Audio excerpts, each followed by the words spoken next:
level of quality for our releases when delivering them to our clients. Okay.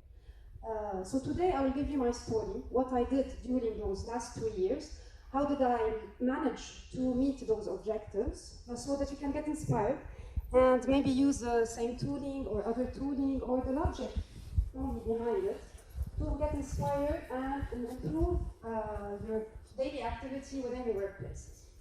So before I start, I'm going just to explain a bit in which context I'm working in, just to have a feeling about the challenges that I faced during the last 2 years. So Murex is the company I work in. It's a company that deals with capital market technologies. So we build financial softwares that are usually very complex and that take time to upgrade. So sometimes they take 1 year for an upgrade at the level of clients. And those capital market technologies, those financial softwares are actually for clients who are financial institutions, so banks. And financial institutions and banks are very demanding in terms of quality. So they cannot use millions and millions of dollars just because of a small bug, okay? So because of miscalculation. So we have very demanding clients, a very complex software, and we have been doing this for 32 years, innovating in partnership with our clients. So having 300 clients, supporting 300 clients in 60 different countries, including 50,000 users. Now you might look at those numbers and say, okay, it's not comparable to Google, for example. 300 users is nothing. But in this field, 300 users is something. So in capital, and it's acknowledged by the industry, and we are overall the #1 technology, top 1 vendor in this domain. So I had the reputation of the company, a complex software, very highly demanding clients who where I needed to verify a certain level of quality for our releases. So this context was very challenging to me. And it was a big challenge as a release test lead. There was a question that always popped up in my mind. The release quality. I will never be able to know if we were good or not good to release, and what we should improve for the future. So if we were bad for a certain release, what should we improve for the future to make it better? So I went and searched on the internet. I searched for KPIs that were already used by other companies, by other systems. So you can see them here, just popping up. And as you can see, it isn't always adapted to our contexts. So sometimes we have the KPI logged in our systems, but other times it doesn't exist. And you're not going to put the effort to log it just to measure. Okay, it isn't logical. So we need to look at KPI, at measurements that are in the systems used for something, for a value, for a purpose, and then look at it to see if we are really this one. They are very philosophical, so they cannot be associated to concrete measurements. And it was very hard from those definitions to deduce some KPIs based on the data that were existing in our systems. So they were far from concrete measurements until I found a magical definition. I think that you already heard about it, some of you. Quality is value to some person at some time who matters. Okay? Why was it magical? Because it was a definition. I could adapt it to everything we had in our systems. Okay. So if I was able to identify all the values that matter for the people who matter today for our releases, I was able to associate them to some KPIs in our systems. So this definition was adaptable to each one's context. It was perfect. And it was associable to measurements. It wasn't very far from reality and philosophical, and that I couldn't relate to something concrete existing in our systems. And I really want to thank Jerry Weinberg, who started this definition, quality is value to some person, at some time, and who matters was added by Michael and James. So really thank you, because everything that you will see later on in the slides started from here. So from this definition, we built tools, we built means to measure our release quality and to take actions accordingly for the current release that has been built and for future releases to learn from our releases what we need to do for the future. And And I will explain, by the end of the session, you will understand all the steps. So here I will not go through the details of the steps, because I will go through the details later on in the slides. Just to tell you that I will go through 4 steps. And here above, you will have at the corner the number of the step, just for you to know how much I still need to finish my slides. Okay? So step 1. From the definition of quality is value to some person at some time, logically, the first step was to define the values. So to list all the values that need to be met for all the users and consumers of our releases. And of course, I couldn't do it alone. I couldn't only look at it and say, those are the values. I needed to consult other points of view. So I did brainstorming with all the stakeholders. Here you can get inspired to see with whom I talked, with which profiles I talked with. But in case you have a different context, you can adapt it, it's up to you. So here I talked with quality assurance people, client services people, people who are supporting the client activity, product management, and development teams. Here in this graph, where I'm zooming, the leaf nodes which are in gray are the values. So I don't know if you were able to read some of them, but I will zoom on one of them in the next slides. Okay, so those are the values. The nodes that are in colors are just logical categorization of values. So it's not, they are not related to values. And, and all of these, so if they are met, we meet the release quality. Okay? But here, you see, I think that you saw one of them. So for example, this one, client requirements are identified and delivered by release. This is qualitative. It's something relative to a person. It's not measurable, okay? We cannot measure the emotions, the feelings, the perception of the persons. So we needed to associate it to some measurements. Not equivalent 100% to those measurements, but just an indication to tell us that if this value is okay or not okay. So the step 2 was to evaluate the status of those values. In our system, what did we have? So in Murex, we log our client features in Jira, okay? And Jira has a workflow. And we said that this value is okay if 100% of the client requested features Jira tickets have a status closed at release branch creation. So if all client requirements Jira tickets are done, so closed, then this value is met. And we are okay, we are ready to release. Now this is one value. Of course, we do it with all the values. And we do weighted averages to see based on each value weight with the calculation of the release quality status. But I'm just zooming on one value just to give you a feeling about it. But from this, we have a small problem. We have a small problem. Our release life cycle is of 6 months, okay? And if we waited 6 months to calculate this percentage and to say, okay, after 6 months, I'm at 20%. Well, what can we do? We can only delay the marketability of the release and hear the screaming of our clients, or negotiate with them to push the release the market availability of the release. So we had to find a way to see a progress indicator, to know if we are going into the right direction or not. Are we going to meet in 6 months the 100% or not? So we did just an estimation based on our current status. I will give a small example here, and I will ask you to concentrate, because I will ask you a question by the end of it. Raise your hand.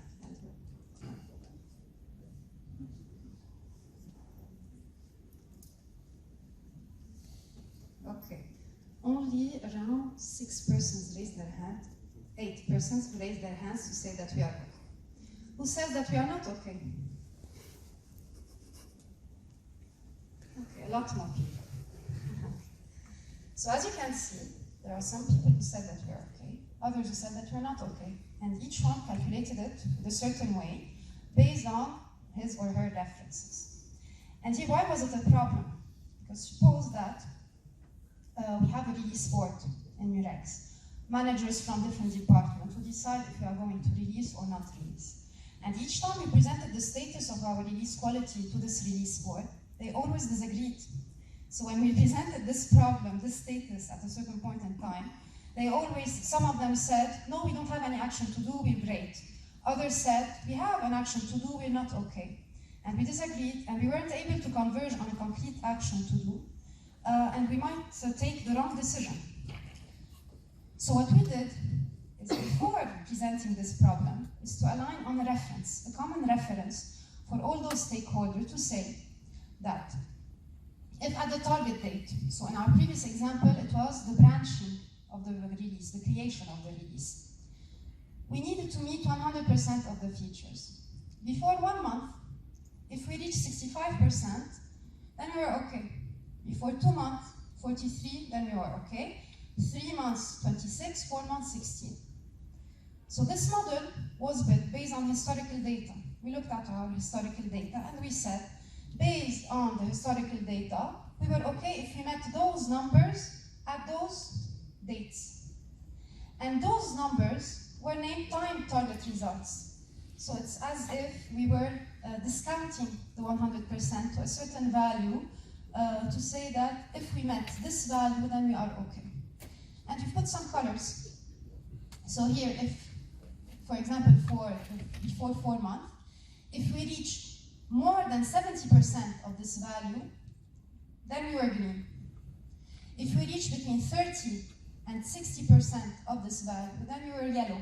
And we needed to pay attention to this KPI and to this value, and we might need to take action, but we needed to keep an eye. And if we only met 0 to 20% of the time targeted value, then we were not okay at all. We needed to stop what we were doing and take directly an action.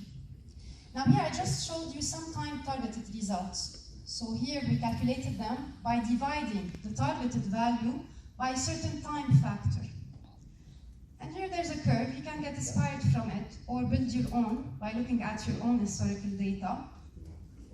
So here you have the time factor throughout the months of the target date.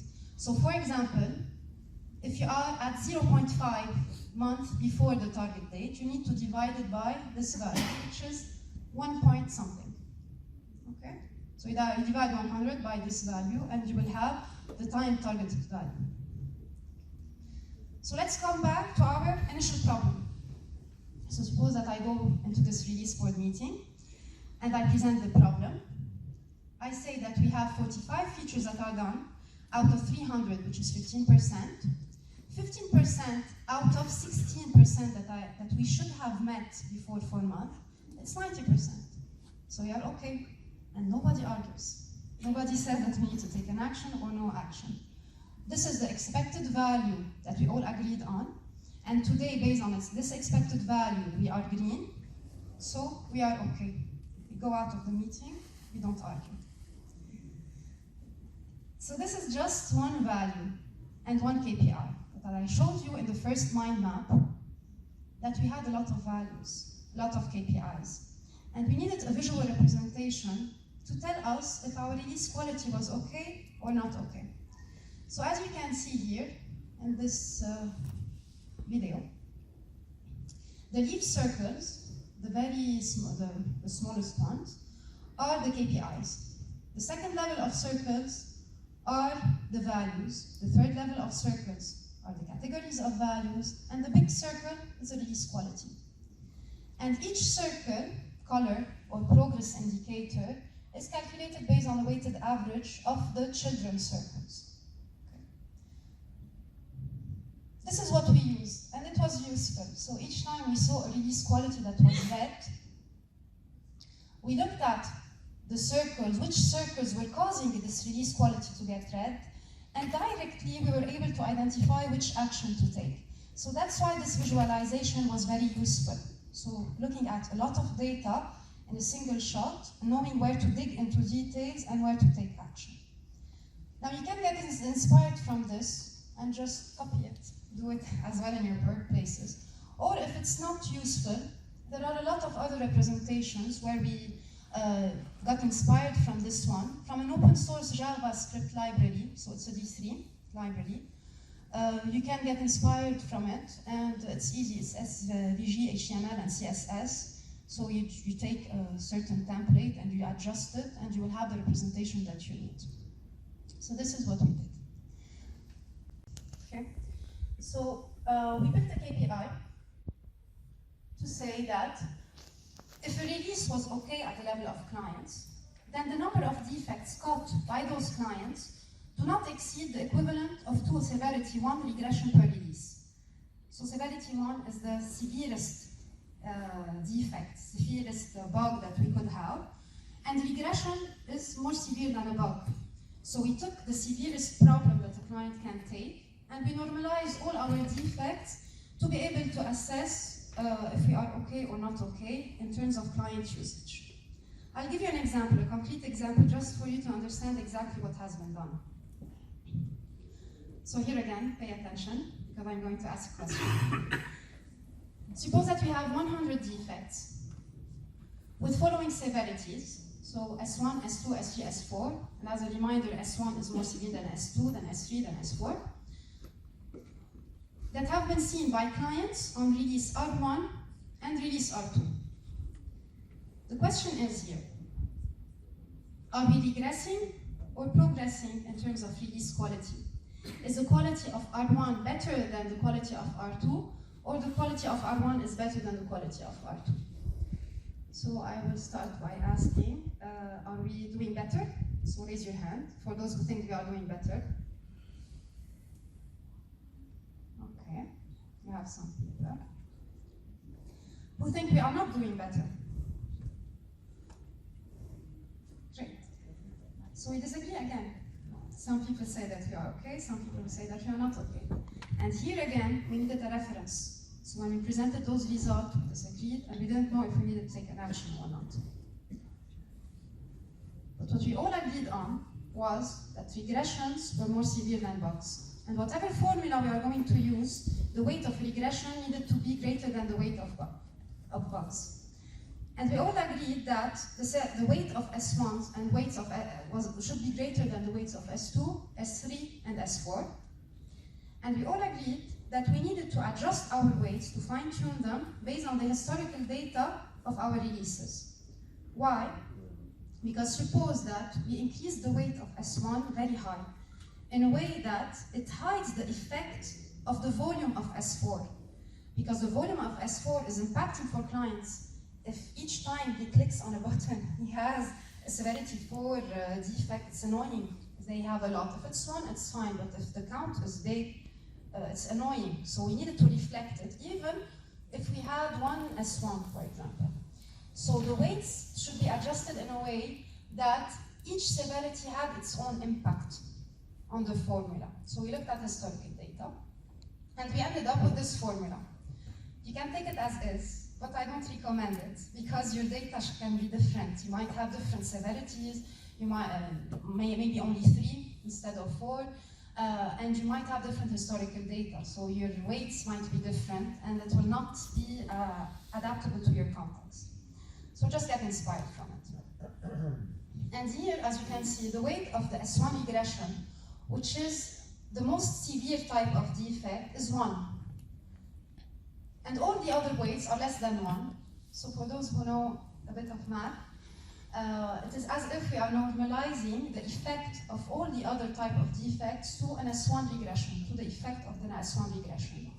And that's why we called it equivalent S1 regressions, ESR. So let's go back to our problem. If we calculate the ESR of release 1, based on this formula, we had 1.99. And if we calculate the ESR of R2 based on this formula, we had 3.09. We are not okay. We are regressing in terms of quality. Okay? And here, when I went into this release board meeting and I showed those results, we all agreed that we are not doing well and we needed to take an action. We needed to improve our means to evaluate this release quality, to be able to evaluate it better before releasing, before letting our client seeing the defects and telling us that it went bad. And here again, we needed a visual representation to be able to analyze this data. So the main visual representation was to be able to compare releases together. So this is the simplest one. So here we have R1, which is the oldest release, R7, which is the newest release. And here you see the curves of each release. For example, R1, which is the oldest release, just stopped here because it has only an age of 41 months. I'm sorry, I didn't tell you about the graph. Okay, so here it's the ESR per release. Here it's the months after market availability of a certain release. Okay? So for the oldest release, whose age is 41 months, and we needed to use it to be useful. So the first step was to use the metrics. We needed to use them to show their value. So first we use them in a context for global decisions. So as I mentioned it before,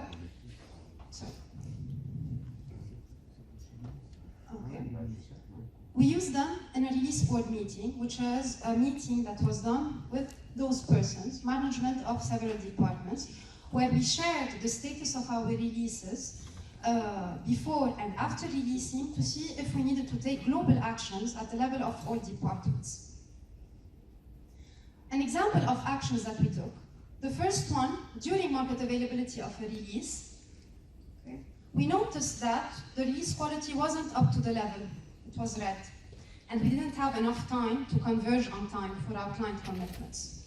So we decided within this release board with all the managers of all departments in a 30-minute meeting to delay the market availability of the release, to set a communication plan to all client services teams and to all clients to agree which clients were risky to push the market availability of the release, to do some customizations for them, and we were able to do so.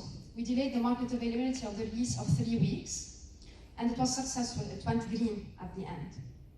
Now we need to wait a bit for clients to use it to see if it was really successful, but as of today, the circle turned green in 3 weeks. A second type of action that is done after releasing to improve for the future. We saw that for a certain release, the ESR was very high, and we saw that it was due to a certain big client. So in this meeting as well, we agreed with all the managers, and it was sponsored by all the departments in a 30-minute meeting, which is something that isn't done very easily. They disagree a lot.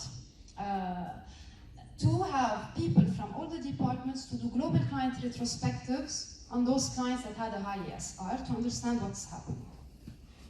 So those are the kind of actions that are taken for global decisions.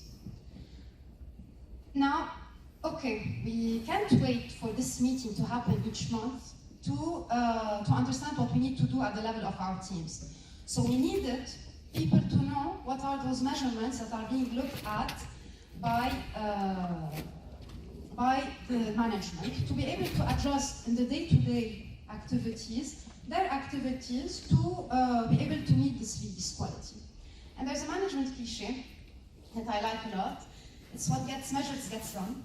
So if we just show the measurements that we are sharing to management and that we are following to reach the right level of quality, then the people will look at it and will be able to adjust their activity to reach those metrics. So we shared all those means to evaluate the release quality before and after to 800 concerned stakeholders who are building our releases. The basic tools were shared, so the ESR graph, the circles, etc. But the detailed tools were left for each team to customize, because we had a lot of teams and we can't understand, we can't know, and we cannot build all the tools for all the teams. So we just shared the basic tools and let them customize their specific tools. In other words, we focused on sharing the why, and the how we left it for the teams to fine-tune it. In case you want to get inspired as well with the methodology that we followed for this. So from my side, now I just showed you, I told you my story. I told you which steps we used to be able to evaluate the release quality before releasing, to take the right actions on time, and after releasing to improve our release qualities for the future and our model of estimation for the future. And this is how Mirex did it. So I hope that it was beneficial for you. and that you can get inspired from it. And do not hesitate to contact me during the conference. I'm here till Thursday end of day. And in case you want to talk to me after the conference, this is my Twitter and this is my email.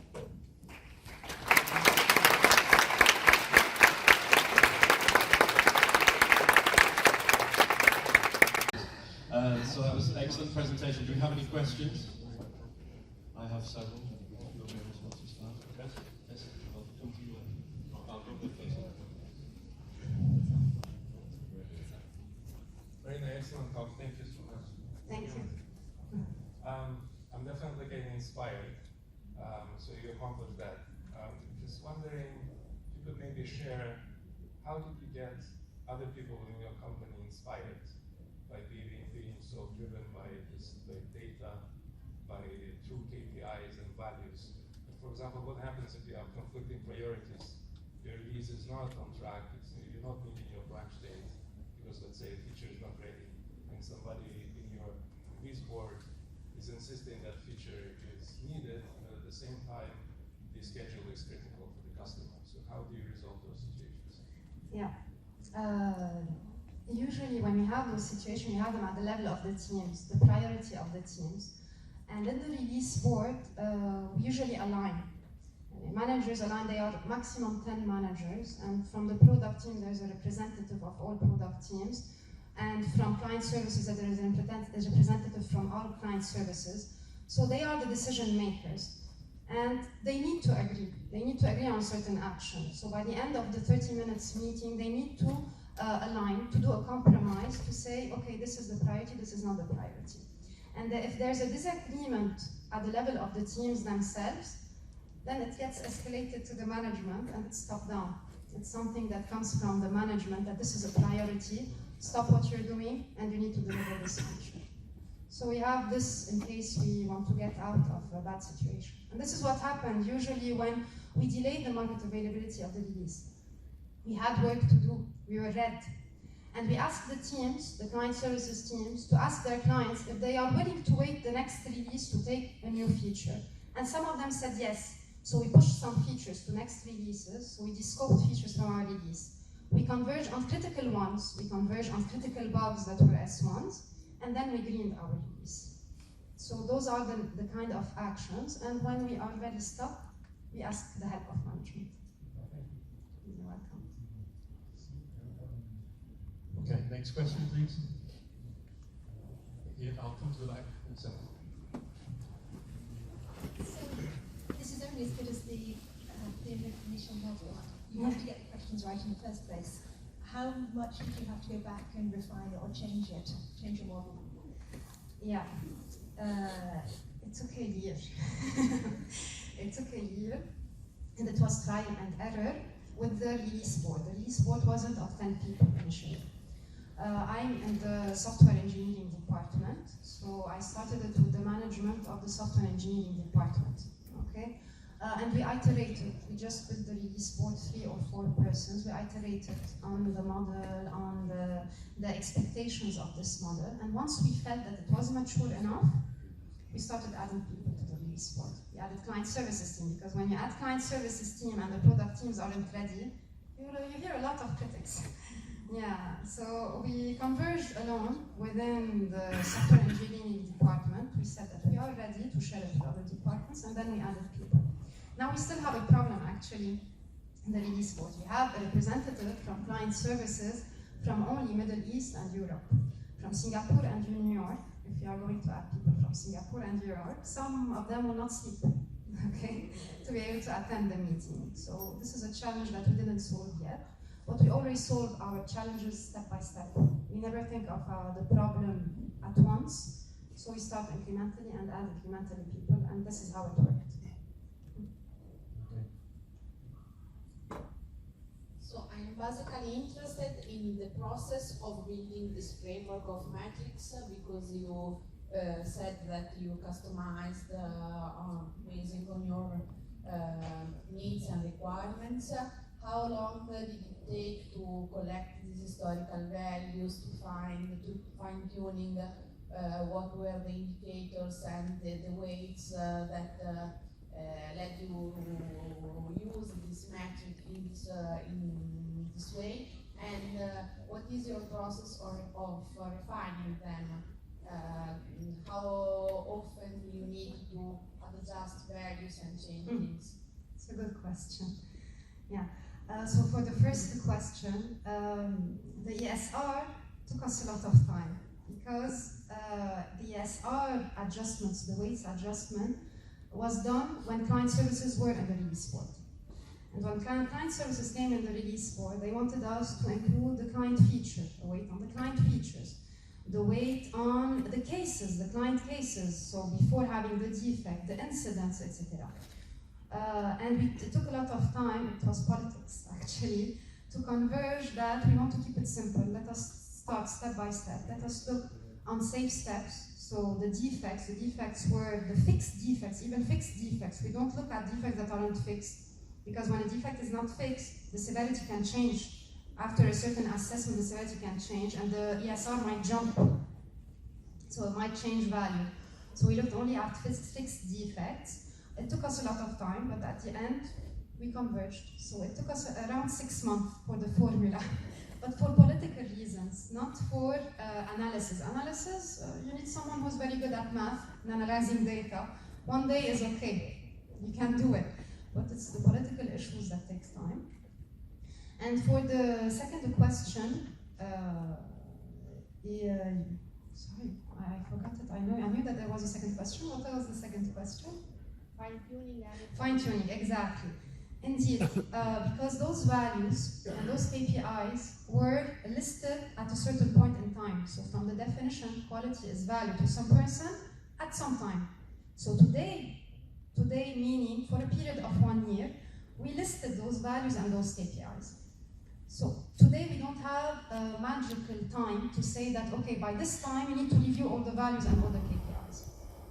Today it has been 2 years and we didn't review them, and they are still valid. There are some that aren't valid, and when we see that they aren't valid anymore, we trigger a review process again and we revalidate with the release board.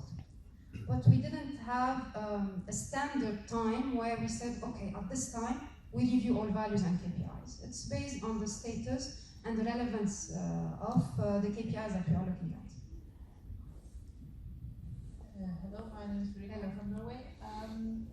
I was wondering, this data-driven decision-making, it would require continuous delivery of data. What kind of methods and tools did you use, or do you use, for collecting all this data continuously? Yeah. Actually, the data, we didn't request from the people to log the data just for the measurements, because people will get frustrated and they will hate us. So we looked at the data that they already log. So defects, they already log. They want to tell the developer that I have a defect, and the developer needs to add a fix. So we looked at the defect that was logged, the severity of the client services team, and the fix of the developer.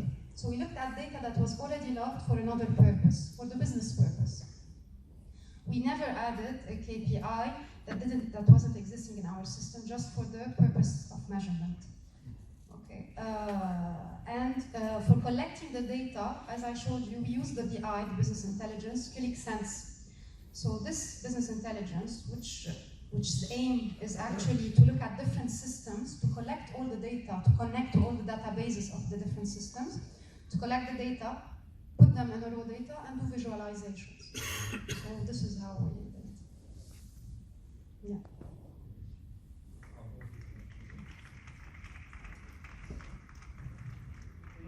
Hi. I'm really, should I push it there?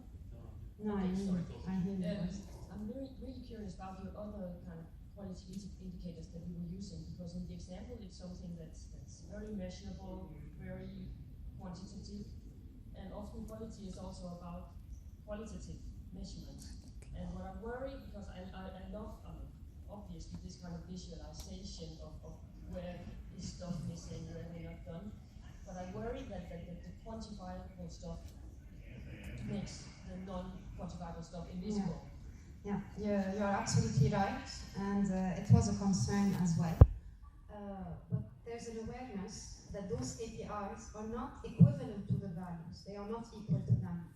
And that's why we get feedback from our clients to see that those indicators, were they really evaluated evaluating the status of the value or not. So those KPIs, we shouldn't look at them blindly, because indeed quality cannot be quantitative, it is qualitative, and they always should be reviewed and enriched based on the client feedback. If when we released, the release was green, then those KPI represent well the values. If the clients didn't see it as green, and we saw it as green, then those KPIs should be thrown in the garbage, and we need to check for other ones. So it's not something that we need to follow blindly. It's just an indicator to say that we are okay, not okay, until we release. And once clients give us their feedback, we need to adjust. It's not something that that we need to do forever. Okay?